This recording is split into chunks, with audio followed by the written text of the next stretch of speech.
नमस्कार, मैं सरिता Sharma, reader CTE सरदार शहर। आज हम एक बहुत ही इम्पॉर्टेंट टॉपिक इकोलॉजी का अध्ययन करेंगे, जो कि 11th क्लास में RBSE में और 12th क्लास में NCERT में इंक्लूडेड है। नीट का भी इसका बहुत बड़ा पार्ट नीट में आता है। नीट को स्कोर करना है तब भी आपको इसे पढ़ना होगा।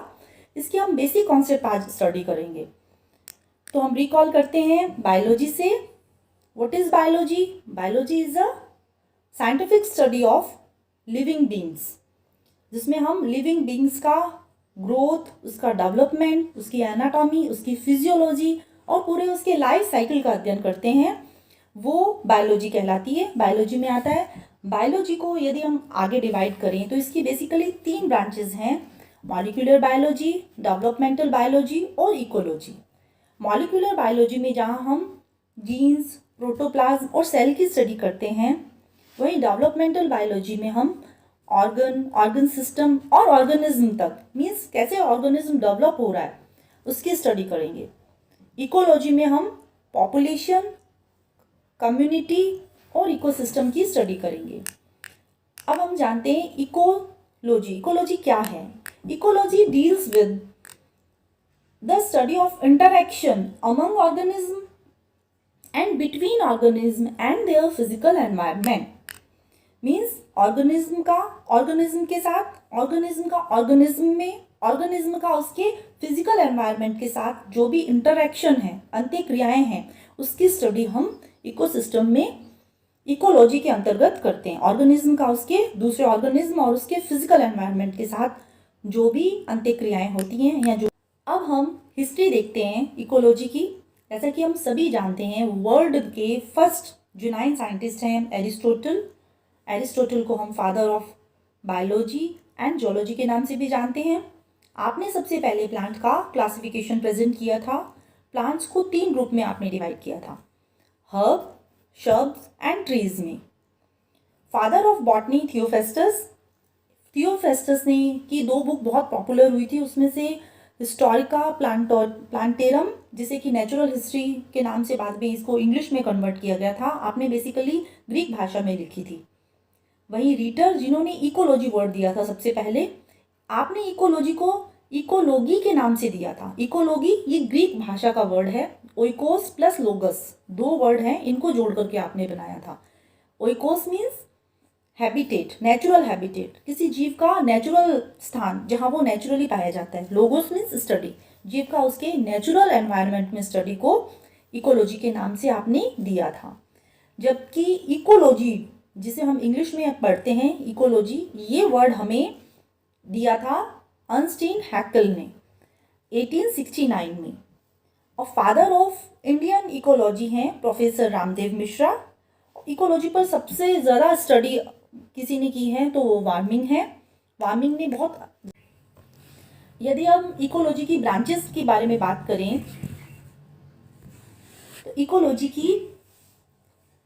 इकोलॉजी को डिवाइड करते हैं हम 3 लेवल पर: हैबिटेट के लेवल पर, level of organisation and taxonomical affinity के बेस पर। हैबिटेट मीन्स रहने का स्थान, नेचुरली जैसे पाए जाते हैं।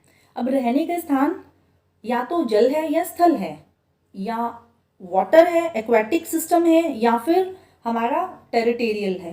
एक्वेटिक को हम 2 भागों में बांटते हैं: मैराइनल और फ्रेश वाटर, समुद्री जल या फिर मीठा जल या साफ पानी। और स्थान, यदि हम टेरिटोरियल को या स्थल को डिवाइड करते हैं तो स्थल को फॉरेस्ट, ग्रासलैंड और डेजर्ट 3 भागों में डिवाइड करते हैं। इसी के बेस पर हमने इकोलॉजी को डिवाइड किया इन 5 भागों में। लेवल ऑफ ऑर्गेनाइजेशन मीन्स जीव के संगठन का स्तर। जीव कैसा है, इंडिविजुअल स्टडी कर रहे हैं या फिर ग्रुप में स्टडी कर रहे हैं। इंडिविजुअल एक स्पीसीज की आप स्टडी कर रहे हो या ग्रुप ऑफ स्पीसीज की स्टडी कर रहे हो, इसके बेस पर हम 2 भागों में विभाजित करते हैं इकोलॉजी को: ऑट इकोलॉजी और synecology. Autecology means individual, agronomy की स्टडी कर रहे हैं वो इसमें आएगी। सिन इकोलॉजी में हम क्या करते हैं, हम ग्रुप में स्टडी करते हैं, मीन्स इसमें पॉपुलेशन इकोलॉजी आ जाएगा, community ecology, genes ecology, biome ecology और इकोसिस्टम इकोलॉजी। ये 5 इसको फर्दर हम और डिवाइड कर सकते हैं सिन इकोलॉजी को। अब यदि हम टेक्सोनॉमिकल एफिनिटी के बेस पर इकोलॉजी को डिवाइड करें, उसकी ब्रांचेस अगर हम देखें तो phytogeography means geographical distribution of organism और स्पीसीज, उसकी स्टडी इस ब्रांच के अंतर्गत करते हैं। रेडिएशन इकोलॉजी, जिसमें हम रेडिएशन का क्या ऑर्गेनिज्म पर इफेक्ट है उसकी स्टडी करते हैं। स्पेस इकोलॉजी, स्पेस की स्टडी करते हैं। प्रोडक्शन इकोलॉजी, प्रोडक्शन पर क्या एनवायरनमेंट का इफेक्ट है, अलग अलग स्पीसीज उनसे प्रोडक्शन उसकी स्टडी करते हैं। ह्यूमन इकोलॉजी, इसमें ह्यूमन बीइंग की स्टडी करते हैं हम पर्टिकुलर। इकोलॉजिकल एनर्जेटिक्स, इसके अंतर्गत हम क्या करते हैं, एनर्जी फ्लो की स्टडी करते हैं। अलग अलग इकोसिस्टम, अलग अलग इकोलॉजीज, उसमें अलग अलग किस प्रकार से एनर्जी फ्लो हो रहा है। पैलियो इकोलॉजी में हम जीवाश्म का अध्ययन करते हैं, या उन जातियों का, उन स्पीसीज का जो विलुप्त हो चुकी है, उनकी स्टडी हम पैलियो इकोलॉजी के अंतर्गत करते हैं। सिस्टम इकोलॉजी और अप्लाइड इकोलॉजी के अप्लाइड फॉर्म या अप्लाइड रूप है, उसका इसमें स्टडी किया जाता है। अब ये है इकोलॉजिकल हायरार्की, बहुत इंपॉर्टेंट है। इकोलॉजिकल हायरार्की में हम स्टार्ट करते हैं इंडिविजुअल से। इंडिविजुअल मीन्स ऑर्गेनिज्म को हम डिफाइन करें तो ऑर्गेनिज्म को हम कैसे डिफाइन करते हैं, फिजियोकेमिकल एंटिटी, भौतिक रसायन सह अस्तित्व वाली इकाई जो कि प्रजनन कर सकती है, ब्रीडिंग कर सकती है और अपने समान संतति उत्पन्न करने की जिसमें क्षमता हो, वो एक इंडिविजुअल कहलाएगा। और ग्रुप ऑफ इंडिविजुअल, एक बहुत ग्रुप जब इंडिविजुअल हो जाएगा, किसी स्थान विशेष पर पाया जाएगा तो वो उसका पॉपुलेशन कहलाएगा। पॉपुलेशन कब होगी, जब वो सब ऑर्गेनिज्म, वो सब जीव जो आपस में इंटरब्रीडिंग जिनमें हो सकती है, वो एक पॉपुलेशन होगी।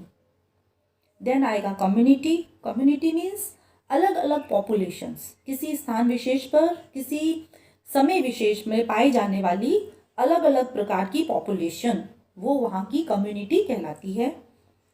देन इकोसिस्टम, अब जब ये कम्युनिटी है, कम्युनिटी मीन्स लिविंग ऑर्गेनिज्म है, यहाँ तक हम बात कर रहे हैं ऑर्गेनिज्म से लेकर के अलग अलग प्रकार की जो स्पीसीज हैं और उनका सारे लिविंग ऑर्गेनिज्म की।